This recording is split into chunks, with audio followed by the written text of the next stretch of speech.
In this project, I'm going to show you how to make this coffee table that converts into a dining table. I've made sure to keep this design as simple as possible, and up on screen now you can see a cut list. If you show this to the saw operator at your local DIY or hardware store, they'll be able to cut the pieces for you, no problem. And here are the pieces that I got cut.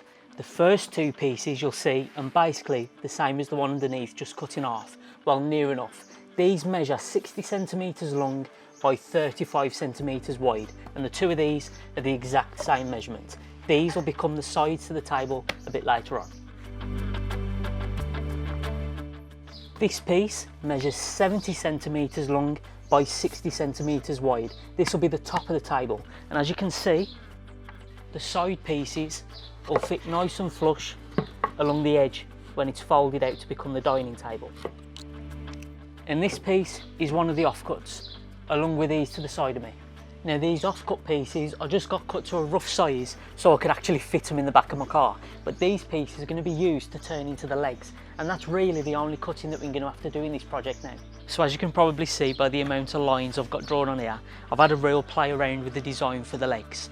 This can really be any kind of shape that you like. All you really need to make sure is that you've got the height right. So in this case, I've got it just 5mm shorter than the tabletop is long. I've gone with some tapered legs, so it starts off quite fat at the top and it narrows down to a much thinner taper.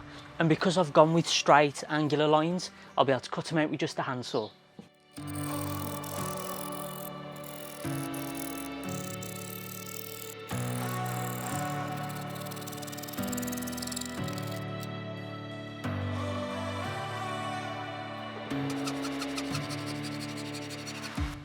So that's the first leg cut to shape and size. I'm really pleased with how it looks, really happy with the tapers. So now that I've got this first one done, I'll be able to lay it out on the rest of the plywood, trace round it and cut out the rest of the legs. So I got all the legs cut. I did originally plan to just cut out four legs for a table, but I was thinking they'll look pretty thin. They'd look much better if they was chunky. So I ended up cutting out another 4. So the extra 4 I'm going to actually be glued to the other 4 just to basically double up on the thickness. I think it's going to make a massive difference to the overall appearance. I think chunky legs on this style of table will look a lot better. You can of course skip this step entirely. You could just go with the 4 thinner legs, or you could go down the route of just buying some ready-made table legs. There's all sorts of designs out there, especially if you have a look in those DIY and hardware stores where you buy the plywood from. Pick and choose what suits your needs best. I think these will look better, but I won't judge if you end up buying some. So with all the pieces cut for the legs, I can get some wood glue applied, spread it out evenly, and then clamp them up and leave them to dry.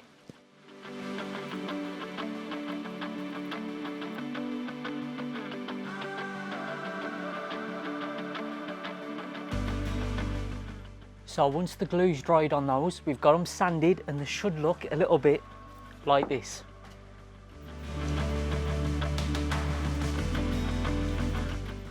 So with the legs glued up, sanded nice and smooth, they're ready for paint. But I know that this next step is going to be a little bit controversial. It's not going to be everybody's taste, but I personally really like the look of exposed plywood edges. I just love the contrasting lines. I think it's really modern and it gives kind of an industrial design style to it. So all I'm going to do is paint the faces of the legs. So I'll paint this side, I'll paint the opposing side, and then I'll leave the edges just as the plywood is. I will be protecting it with wax later, but for now, let's just get the paint applied.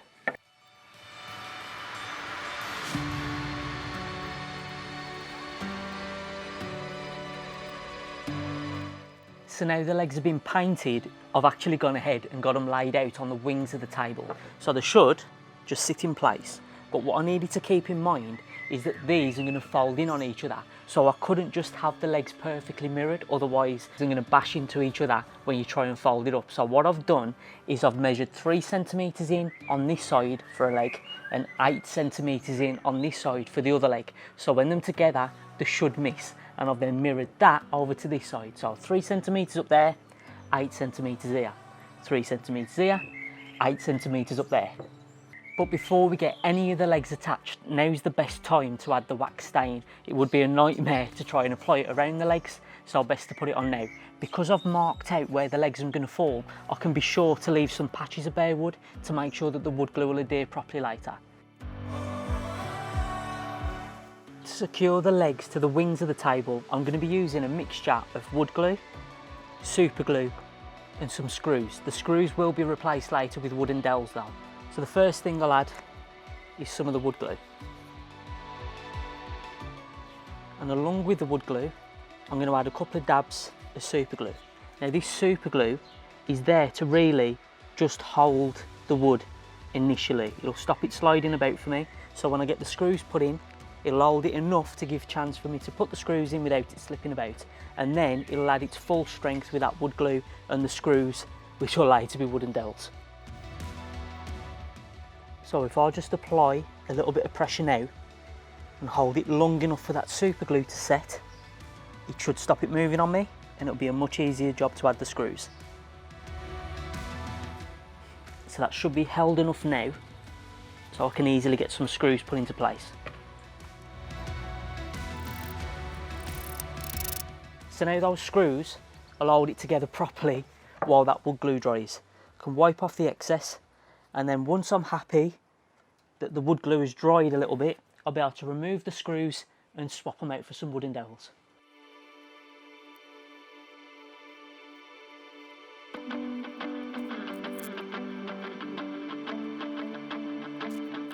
So the glue's had long enough to dry now, so I can get the screws removed and swap them for some wooden dowels.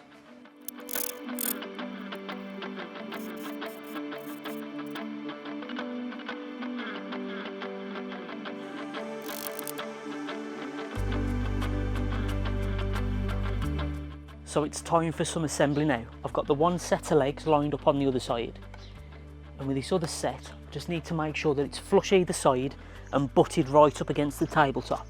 With that in place, I can add the butt hinges. I'm going to put 2 on either side. And I'm just making sure that the knuckle of the hinge falls in between the gaps of each of the table parts.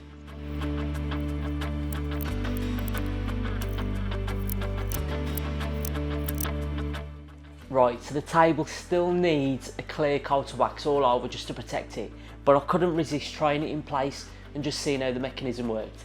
Now I did try it a little bit earlier on and it wasn't great. It all folded together okay, but folding it out into the dining table size was a bit wobbly and the sides overextended a hell of a lot.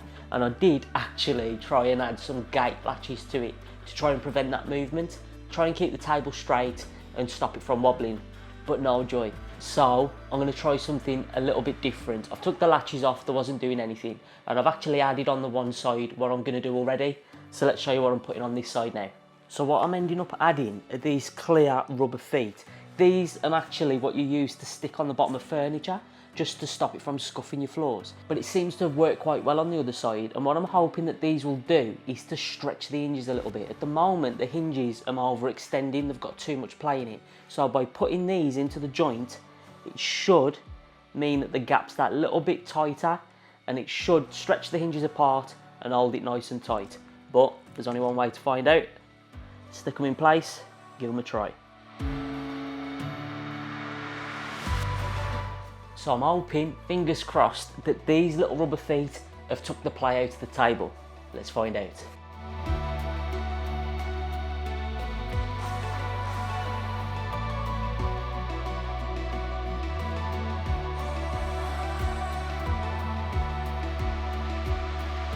So that's the table done, and as you can see with it in the coffee table position, it's got kind of an X shape to the legs, and when you fold it out into a dining table, you've got the nice tapered legs on the outside as well. I really hope that you like this one. Another space saving idea for small spaces. If you've got a living room like us, you're really struggling for that extra space, so having it folded up as a coffee table, nice small footprint, and then we can always open it out to this bigger table if we ever need it. I'm probably going to use it as a table like this mainly to put my laptop on. I think that's going to be ideal, but you can still eat at it at the end of the day, so whatever suits your needs, I'm sure this will be a great addition to your living room.